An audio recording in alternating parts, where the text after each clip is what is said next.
Hey friends, welcome back to the channel, All Things Keto with Kelsey. I'm Kelsey, and today I'm going to be sharing with you 5 lessons that I have learned over the last 5 years of me being keto.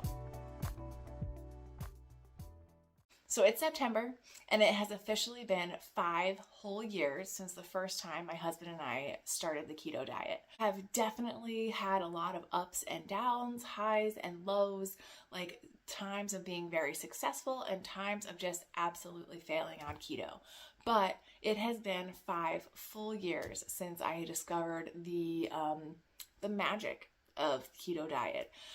It's not a magic pill. It definitely takes work to do, but I have learned a few things over the years that I kind of wish that I had known when I first started. So I wanted to share those with you in no particular order, but hopefully these are just kind of the order that they came to my mind. I would like to take a minute and just say I am not a medical professional. This is not medical advice. I am just speaking from my own experience.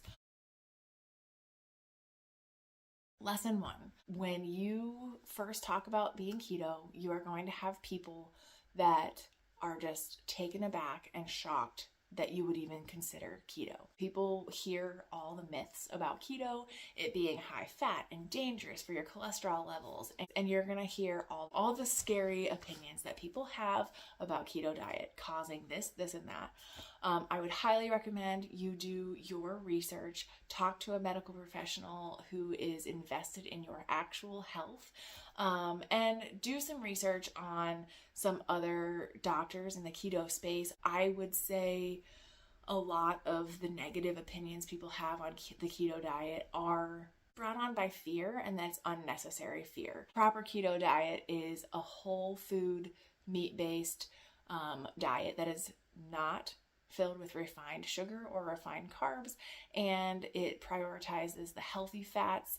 A whole food diet. Vegetables are okay, some berries are okay, some nuts are good, and good healthy meat, so it doesn't sound very scary when you talk about it like that. It's a whole food diet. Most doctors are probably okay with that. So talk to your doctor if you feel like you need some medical help to get into the keto diet, but it is not as scary as a lot of people seem to think.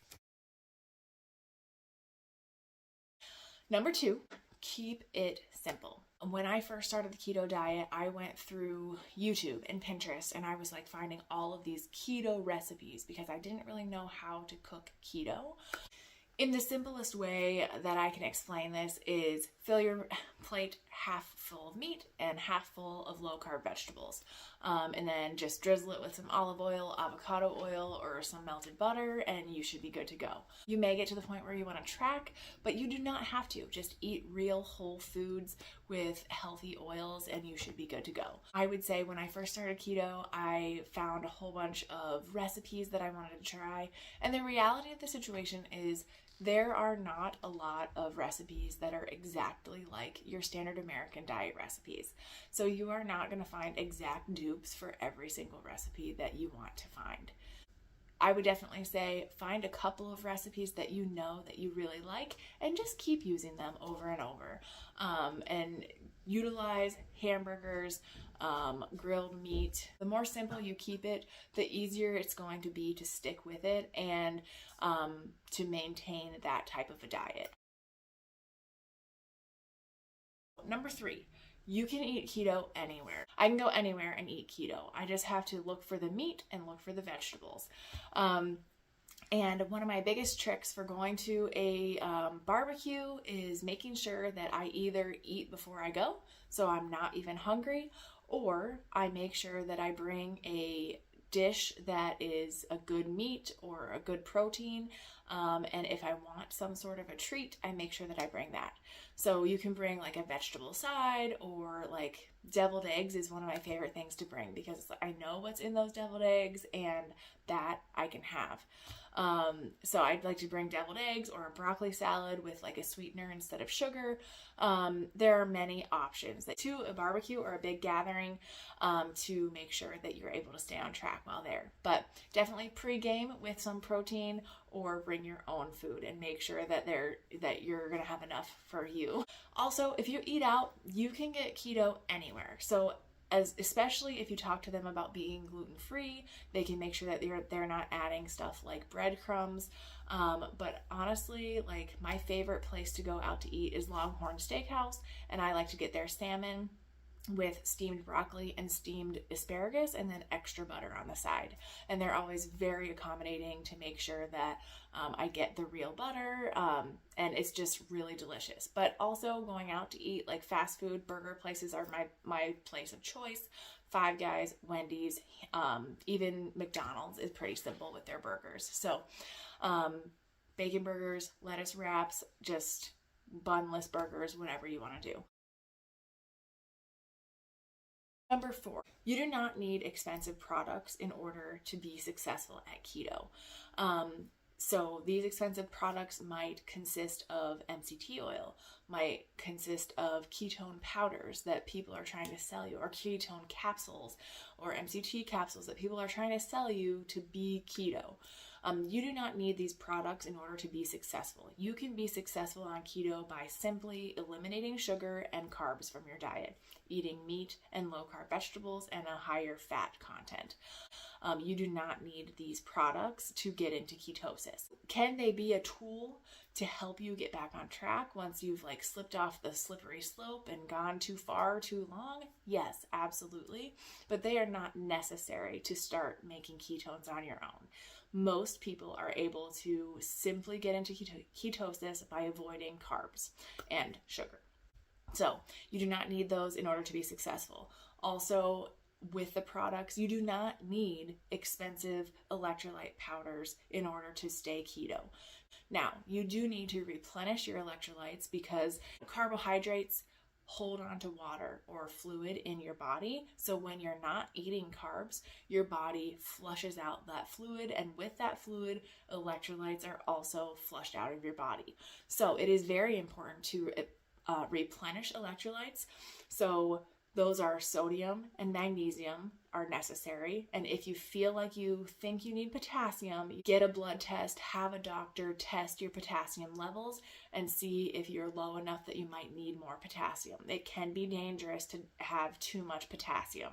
So don't just blindly take a whole bunch of potassium because you feel like, because that's an electrolyte that people recommend. But you don't need expensive electrolyte powders. They are out there. They are options. If you want to use them, use them. If you don't want to spend the money on them, don't spend the money. Keto can be expensive if you buy all the stuff, all the products that you need.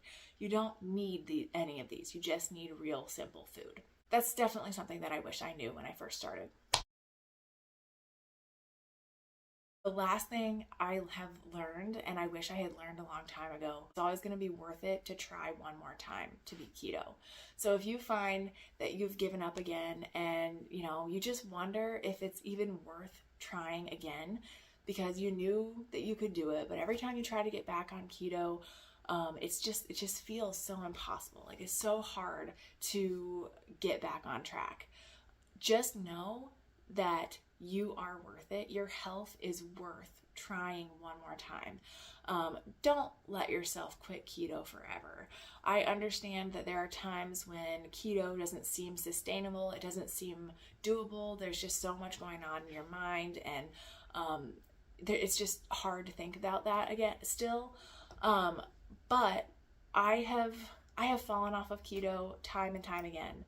But every time I get back on and get through the first, 4 to 5 days and get back into ketosis, I feel better.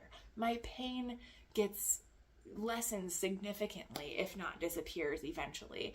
My brain is just able to function better. I would say if you are someone who has tried keto in the past and it just you fell off and you just feel like you're not going to be able to get back on, you are worth it. And just forgive yourself for the days that you have been off and just start fresh at the next meal or the next morning. Choose to prioritize your health over your bad feelings about your self-sabotage or what you have done to yourself while you're not on keto, while you haven't been on keto.